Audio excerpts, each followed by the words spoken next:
All right, so this resource is called Educaplay or Educaplay, depending on how you pronounce it. It is a resource that works on all devices, including iPads, which is not always easy to find user-friendly ones for those. I chose this resource because it works for every sort of subject, as well as all age groups. There's several different types of activities that can be used for review, for independent practice, as well as for assessments.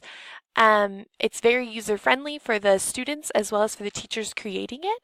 It helps meet the ISTE standards for Teachers 3B to collaborate with students, peers, parents, and community members using digital tools and resources to support student success and innovation, as well as the Teacher Standard 2D to provide students with multiple and varied formative and summative assessments aligned with content and technology standards and use resulting data to inform learning and teaching.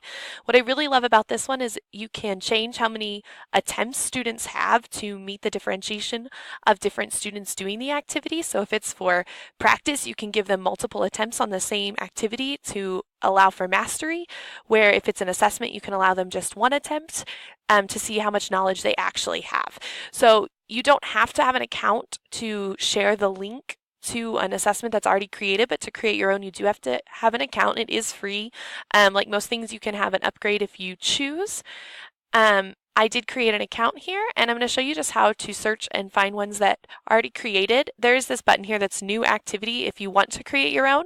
There are videos and tutorials for each separate activity, but there are so many different types of activities that to show you step by step for each one would be a very involved process. So for younger ages, if you wanted to find something for initial sounds, you would just search that here, and then it would pull up ones that were already created. You can filter over here by types of activities, and you'll notice there's a whole assortment, and based on the age you're teaching, you would want to find the ones that are most appropriate. But you can search over here. There's even like pre-made teaching presentations with assessments built in, as well as just practices or challenges, and you can filter by age. You can change the course and even the language on these.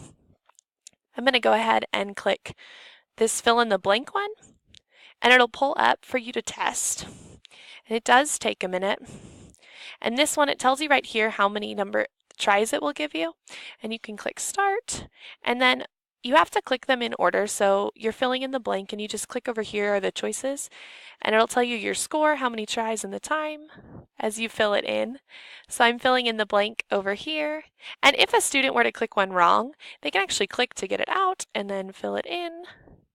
And then when they're done, at the bottom they click check, and it gives that instant feedback to let you know if you got it right. And if you choose, there's also a leaderboard at the bottom, and they can save, and here's where you can share. So it's super user friendly, it's real quick. You can have, there's longer ones, shorter activities, whatever you need. It just gives quite the variety, just to help give some different tools. Hope that helps.